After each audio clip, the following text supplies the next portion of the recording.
Greetings, everyone, and welcome to the Willow Creek Employment Services Workshop on the Power of Networking. My name is Mike Waller. I'm going to be your host on this journey for today. And so grab a cup of your favorite drink, a pen and a pad of paper to take good notes, and let's get started. So I'm going to start by sharing my screen with you. And we are ready to rock and roll. Again, I thank you for being here with us today, and I hope that this will be beneficial to you. I hope that you will be able to gather some really important nuggets. They may be gold nuggets, or they may be chicken nuggets. Let's hope that they are the gold nuggets that you're going to be able to gather from today's session. So let me tell you a little bit about my story. Again, as I had indicated, my name is Mike Waller, and I had a very wonderful corporate career for about 3 decades, from which I retired in 2002. And I have a journey that became rather interesting as I moved from the companies that I had previously worked for. ADP is a name you may recognize, as they are the largest payroll processor in the world. I was a part of the Dealer Services Group, which was a new division of the ADP Corporation, which was the provider of an enterprise software solution to the auto industry. I had the good fortune to get there at the right time and become a part of the starting executive crew for that particular division. Left there in 92 as the vice president of client services and went to work for another little company by the name of Ebix, which provided an enterprise software solution for the insurance brokerage industry. And then moved on to a company called Trizetto, which was a healthcare enterprise solution. Again, both of those relatively young startups. Took a sabbatical in the mid-90s for about 3 years, and then hooked up with a company by the name of Mincom, an Australian-based company for which I ran the North American division for them for their aerospace defense government transportation sector. Again, another enterprise software provider. I left in mid-year of 2002, wasn't really ready to stop working, and found a little entrepreneurship opportunity with a franchise business called the Entrepreneur Source. The model of the business is very, very simple. It's all about coaching people who have an interest and a curiosity about exploring the world of franchising as a business ownership opportunity for them. So today, that's what I do, is I coach people through that journey of identifying opportunities to learn about. Over the course of that time, I've also, along with my wife, been the owner of a 5-licensed Fantastic Sam's hair salon operation, which we had for about 5 years. Interestingly enough, whenever I left corporate America in mid-year of 2002, when I signed on with the Entrepreneur Source in November of 2002, opened my practice in January of 2003, I had a plan I was going to do it for about 5 years. And I've really enjoyed it to such a high degree that I've actually continued to do it.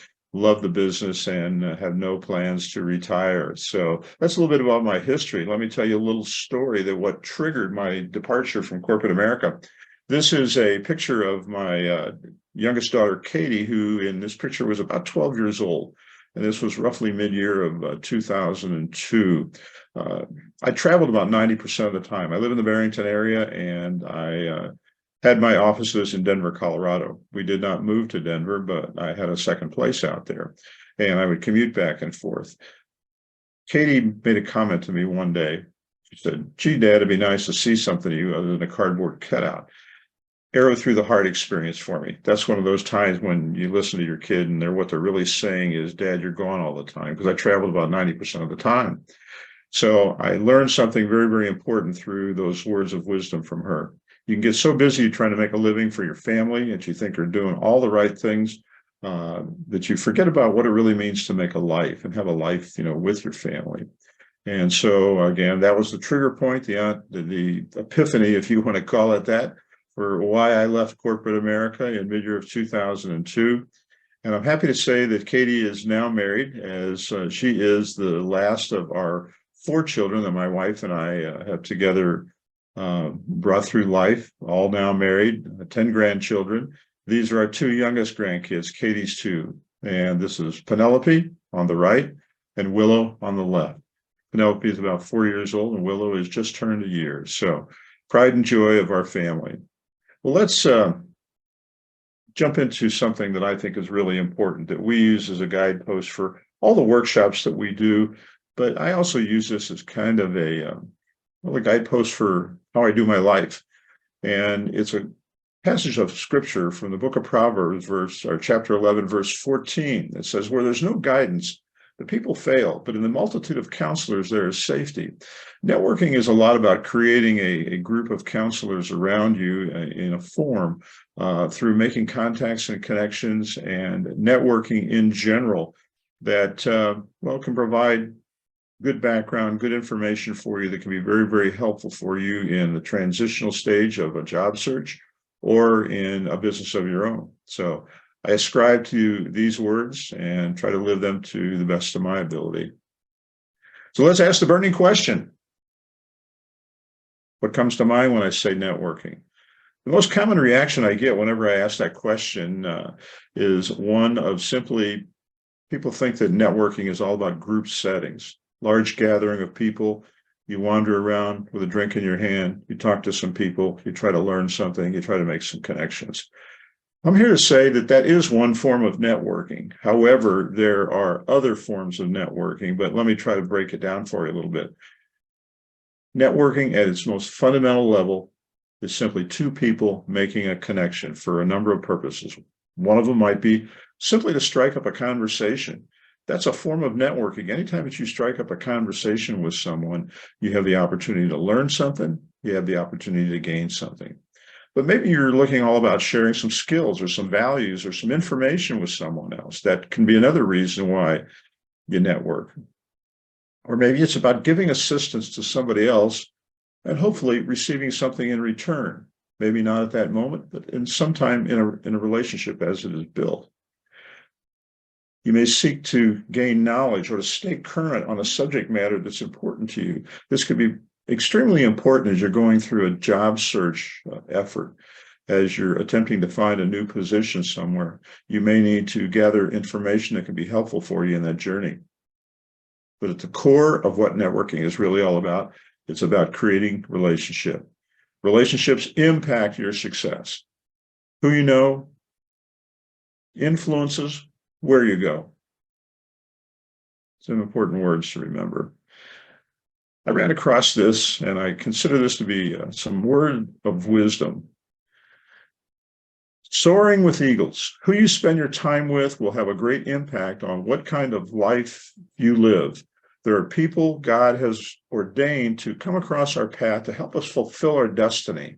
People who inspire us, encourage us, and make us better. The right people have already been lined up, but here's the key. If you're spending time with the wrong people, you'll never see the right ones. If you're hanging out with people who drag you down, discourage you, drain your energy, you're going to get stuck. You can't hang out with chickens and expect to soar with eagles. If you hang out with excellent people, excellence will rub off on you. If you hang out with encouraging people, faith will rise in your heart. You need eagles in your life, people who inspire you, who challenge you to go further, who make you better. And as you apply it, find people who make you better and determine to spend more time with them. That's really what the goal of networking should really be. Meet people, make a connection, bring value to one another. But here's what networking is not. Number one, it is not going to a gathering and badgering other people for information. That's not going to win friends and influence people. It's not about hanging out without having a purpose. Go to an event intentionally or make a connection intentionally with the purpose of gathering something, gathering information, creating a relationship. It's not about collecting business cards, or it's not about sharing your life woes. Nobody wants to hear your tale of woe. That's the best way to turn people away and to have people move away from you as opposed to moving towards you. It's not about asking somebody to hire you, because in networking settings, 99% of the time, people don't have that hiring authority, but they are people who can help you in that journey to find people who do have hiring authority. And most of all, networking is not solely focused on you. The more you make it about the other person that you're connecting with, the more that you will find that you're going to gain benefit from it. Here's some marketplace statistics that you might find surprising. Up to 75% of professional hires result from a personal contact, a connection with someone. I can tell you that the 3 positions that I gathered or that I had after I left ADP were all gained through networking contacts, pressing the flesh, so to speak. Do you know that you're 50 times more likely to be hired when you get referred from the inside? So when you know someone who has a position within a firm that may be able to open doorways for you, companies would absolutely prefer to hire people that have been referred to them by associates of their organization already. Only about 15% of the available jobs are initially posted online. That might surprise you. There certainly are websites like Indeed and Monster and the Career Builder that have many, many jobs listed, but in all honesty, they don't represent the majority. They represent the minority of positions that are potentially available. Recruiters find virtually 95% of all candidates for positions they are recruiting for through LinkedIn. If you're not on LinkedIn, you need to be. Here's what I call the new career economy. If you graduate from college today, or you start your career after high school, you're probably going to work for 7 or 8 different companies. And you're going to change positions every 3 to 4 to 5 years and work in at least 3 different industries. That's what we call the new career economy. It's not the world that I graduated from the University of Missouri from and went into. I thought I would stay with the same company for 35 years, get my gold watch and my pension and ride off into the sunset. That's not the world we live in today, unfortunately. So value-added networking is really all about building relationships. Give value to get value. Learn to focus on quality and not quantity. When you get into a gathering of people that you're doing some form of networking, don't look to make as many contacts as you possibly can, but rather focus on some good quality conversations with people that can lead to building of a relationship. Know them, get to know, and get known by other people. That's what your goal should be. So let's talk a little bit about something called personal branding. This may be a new phrase to use, like what's your brand? How do you make yourself memorable?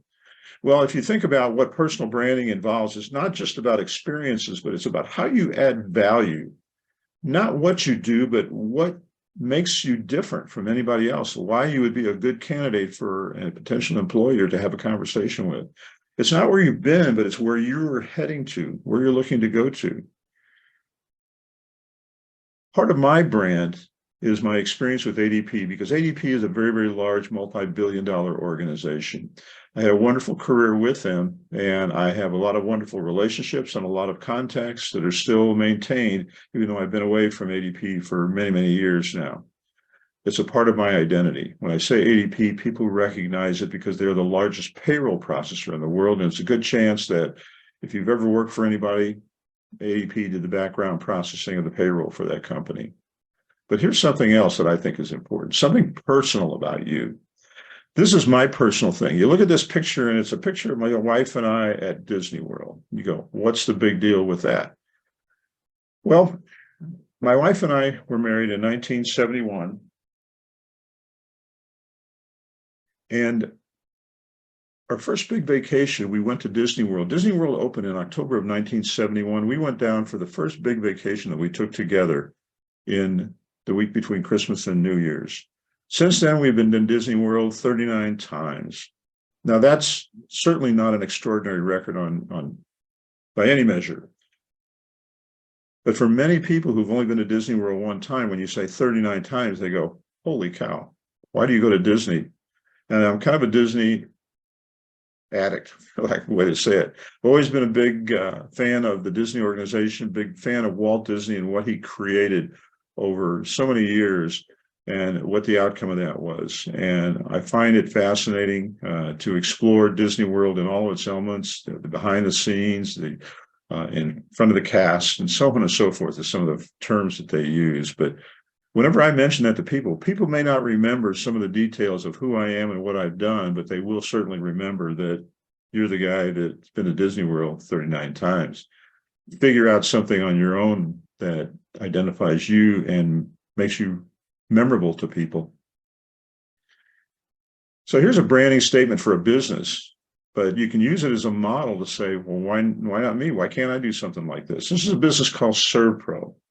And ServPro is a water damage, fire damage restoration business. You've probably seen these green trucks and their unique logo around the city in various different occasions. They're doing water damage, fire damage restoration. It's a franchise business with about 1,800 franchisees.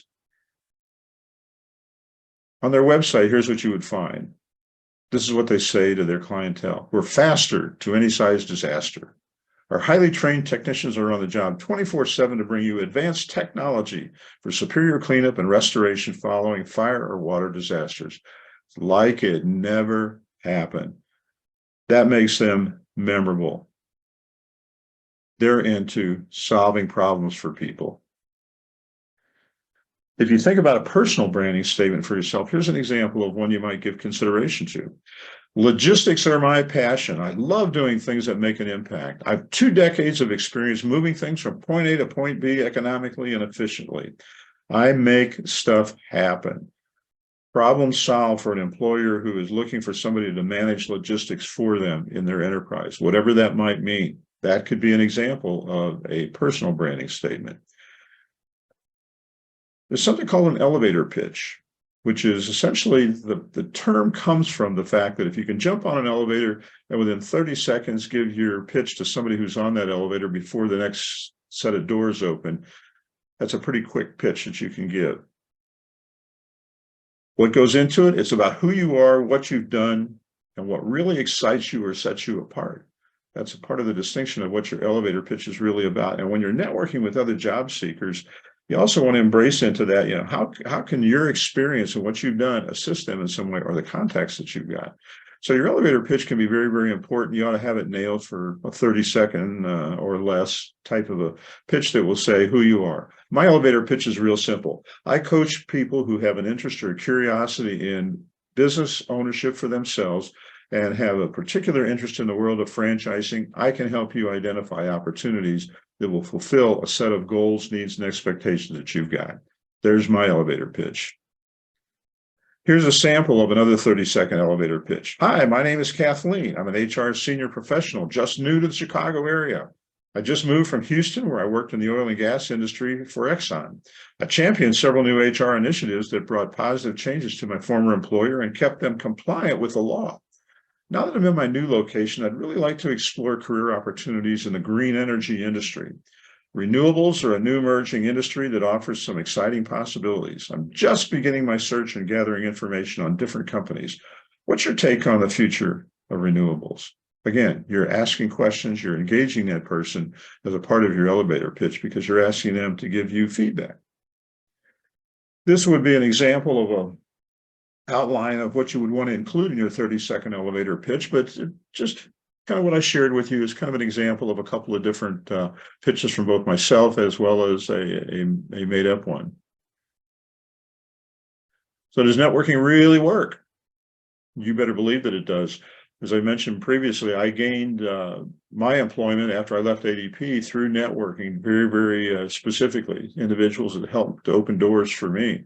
So I'm going to give you a few examples of environments that you might be a little bit surprised about, where a conversation casually might pay off.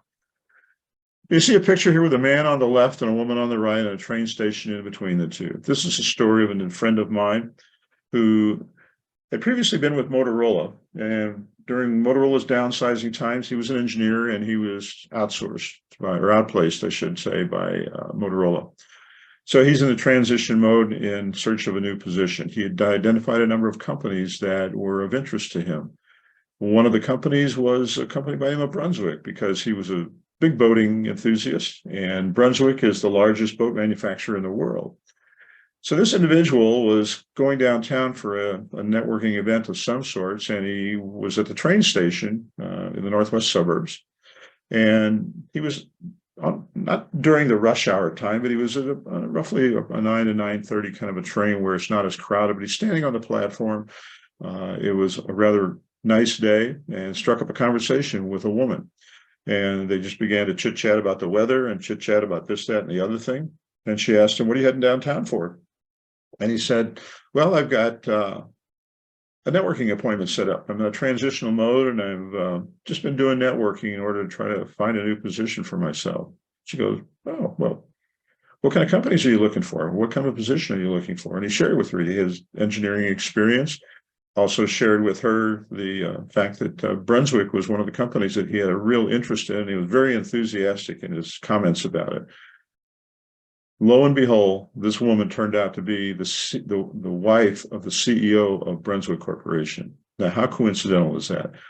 If you're a believer, a person of faith, God doesn't believe in coincidences. Things happen intentionally. That was a connection that was made that led to an interview for him as she introduced her husband to this individual. And by the same token, it didn't get him the job, but it got an opportunity opened up for an interview. You can't get a job if you don't get an interview. That's where it's got to start. And then it's a selling process for them, making sure there's a good fit between what the job description is looking for and the individual that's seeking it out. So my whole point of sharing this is to say you can network in a lot of different settings.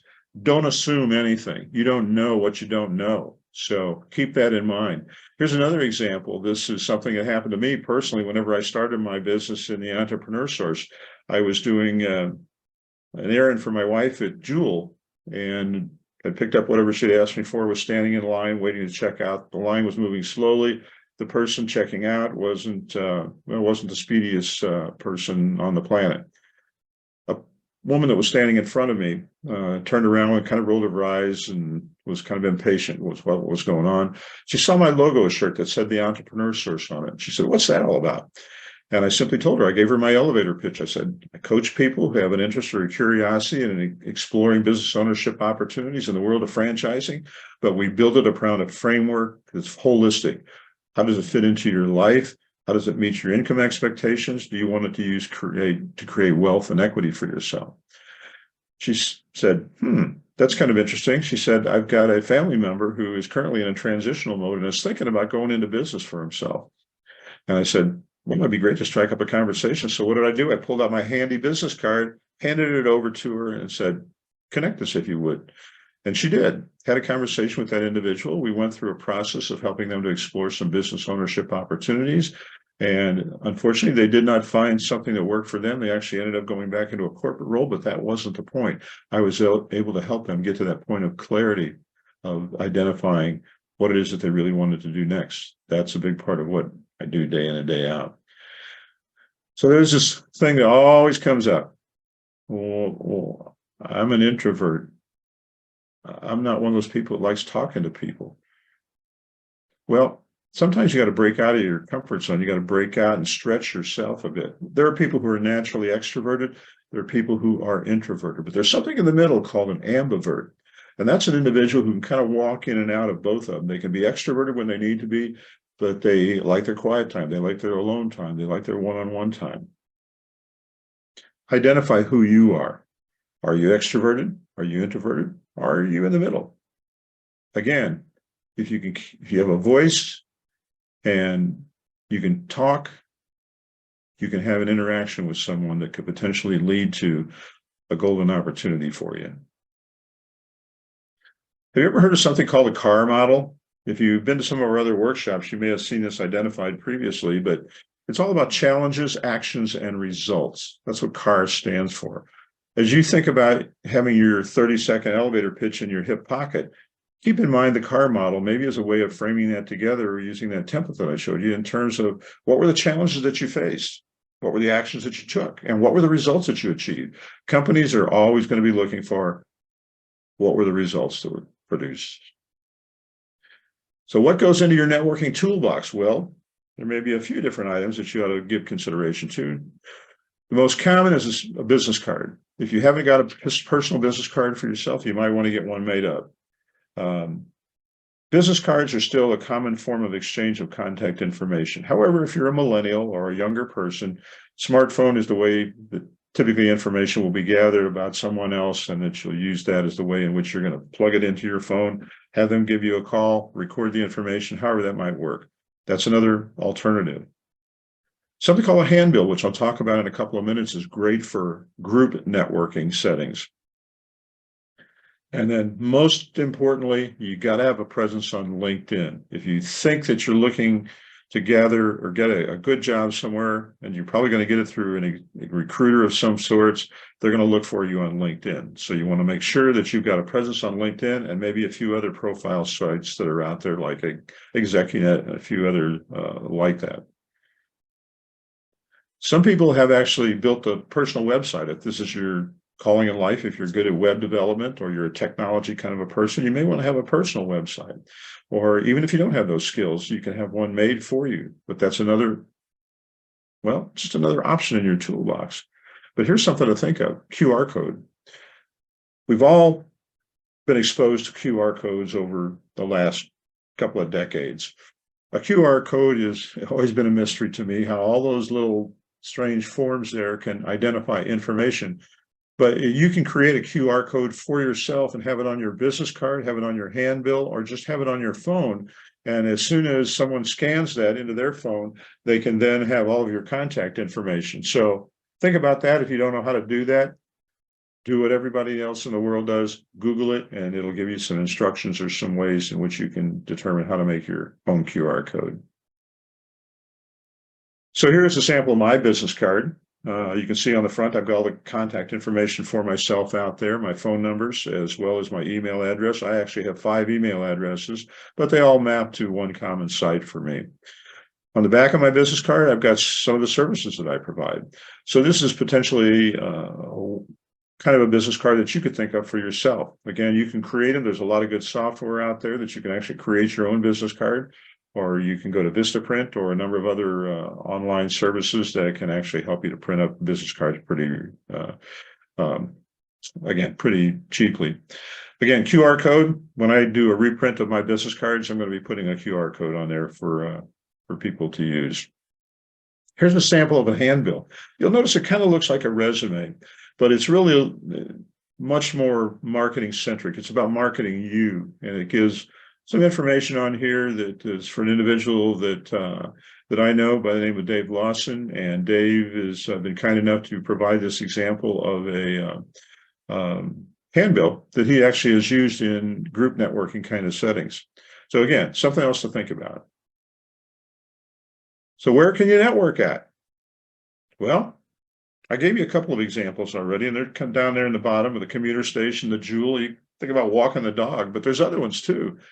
If you gather for some kind of a business association meeting, hey, great opportunity to do some networking, make some connections, establish some relationships.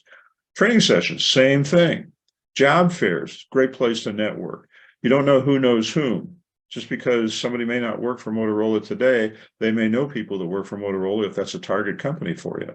LinkedIn, hey, can't say enough about that, is the common denominator for where executive recruiters or recruiters find people for positions they're recruiting for. Neighborhood events. We have in the neighborhood where I live in the summertime, we have gatherings once a month by a lake that we live on.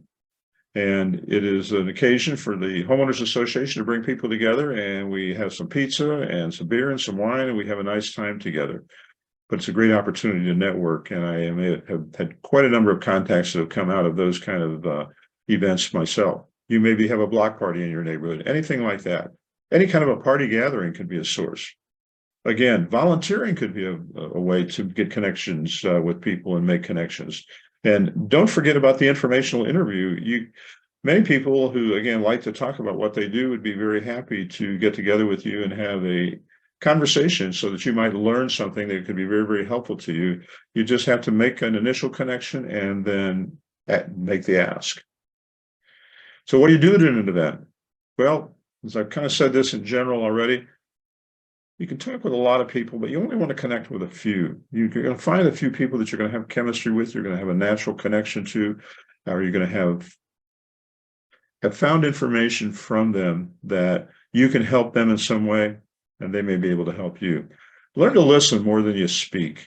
That's really, really important. Everybody loves a good listener because everybody likes to talk.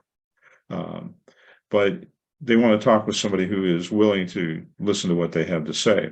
Offer to assist others before you ask for anything else. Don't ask for anything from anybody until you're able to offer some assistance to them. It'll just put you on a good footing with somebody. Provide value. Compare notes. Make notes. Most importantly, again, don't forget to exchange contact information by whatever means. Business card, handbill, QR code, phone contact, smartphone. And again, connect on LinkedIn. The more linkages you have on LinkedIn will be helpful to other people, and other people will be helpful to you, because you don't know who knows whom. Nobody that who's not close to me would know that my next door neighbor was the COO of Motorola. And that individual obviously had a lot of hiring power, and I was able to refer a few people through him to find opportunities at Motorola. And so don't miss the opportunity to connect with people through LinkedIn. Most importantly, just stay in touch with people and be intentional about it. Zoom or Team or Meets has become the way for people to connect visually. We're doing this session via Zoom today. That's become the de facto place to go to ever since COVID came along. But I'm still kind of a press the flesh sort of a guy. And I meet a lot of people at Starbucks, and I meet a lot of people at Panera. And I also meet people at Willow Creek. It's a great environment, coffee shop, nice setting, quiet, good place to do networking with people. Most importantly, hey, spread goodwill. People like to do business with people that they like. Create a connection, become memorable. And here's how you do that. You be curious.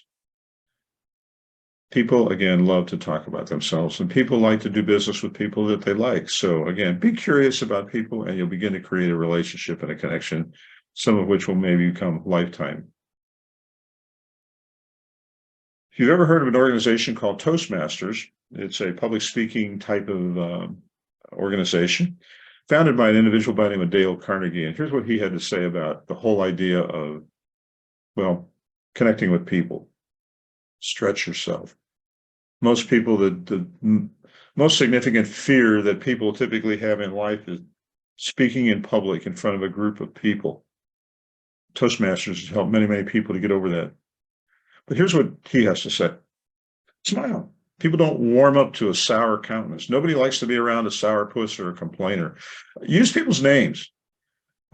Create relationships or connections so that you can remember people's names more easily. I do that. I tend to identify people with a job, a sports activity, a hobby, or whatever it might be. I help me to remember their name. Again, ask questions. Build credibility by expanding the conversation. Listen. Be sincerely attentive and have interaction that will flow out of that conversation. And again, be sure to exchange contact information. Making connections without having a way to follow up is not going to produce a lot of results for you. So a few tips to embrace. Don't conflict with the event's purpose. Don't recommend networking at funerals or wakes. Not the best environment to do networking. Not to say that it may never happen, but probably not the best way. Give first. Be prepared to give something to somebody else before you expect to get anything back from them. Don't dominate the discussion. How many times have you ever been around somebody that they talk incessantly and you couldn't get a word in edgewise? And you finally said, wow, can't wait to get away from that person because all they do is yabba, yabba, yabba, yabba. Learn to reciprocate. And most importantly, remain in touch. I have a personal KPI, key performance indicator for myself. And it's simply to make 15 network touches a week. They can be via email, by text message, by LinkedIn, by phone call, voicemail message. I reach out and I connect with people because networking is an important part of my business strategy and my business model. And it's something I just love doing because I've met so many interesting people that have been connected to me through networking. So I like to stay in touch with those people. So how do you leave a session like today? Well, you need to leave it with an action plan. And here's a couple of suggestions for you. List 25 professionals and or friends with whom you will actively network. Make a point of being intentional about contacting them on a regular basis. Name them, reach out to them, do it regularly.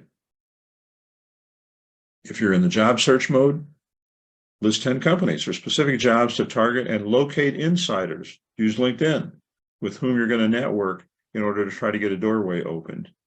So again, don't take anything for granted. Don't assume anything. You don't know what you don't know. You don't know who knows who. So we're going to wrap up this session with a few words about what's available to you through our employment services website, Willow Creek, thejobconnection.org. We have one-on-one job counseling by appointment, so you can actually sign up if you would like to get some one-on-one coaching from people experienced in the job search world. That can help you with resumes, that can help you with interviewing, which can help with you dress for success, can help you with networking, can help you with LinkedIn. Workshops. On the website, you will also find videos of workshops that we have done that will hopefully be helpful for you on all these subject matters. We also, through our care center at Willow Creek, we have what we call the Market Plaza, which is a location where people come in typically for food and groceries. But we also offer a variety of other kind of services, and we have now what we call now hiring, where we have an employer there who will be in the mode of hiring people. And so that is a service that we offer. And then I also have a workshop series that I do on self-employment or small business ownership. And so if you have an entrepreneurial spirit about you, have an ambition to do something on your own, check out the website. We'll have sessions multiple times throughout the year, and you might find it very helpful in sorting out whether or not the idea of having a business of your own might be an alternative strategy for you than potentially getting a job. So again, these resources are all available to you. A copy of this presentation will be out there along with additional resources. Again, it's willowcreek.thejobconnection.org. You can go out there and you can create a job seeker profile, which will initiate communications if you want to have some one-on-one counseling. On that same Job Connection website, you're going to find that we have daily devotionals and daily prayer requests out there. We have job postings for businesses that you may want to give consideration to. And then we have, like I said, links to this presentation and many additional resources that will be on the right side of the web page as you open it up. So if you feel so led, sign up for virtual one-on-one job coaching and counseling.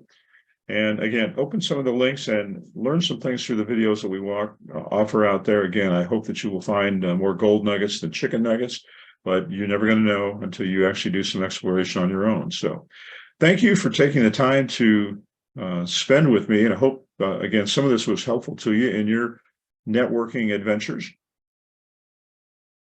So we're going to wrap this up today and by the infamous words of Bugs Bunny and say, that is all, folks. Thank you for being here. Enjoy. Be blessed with a wonderful life.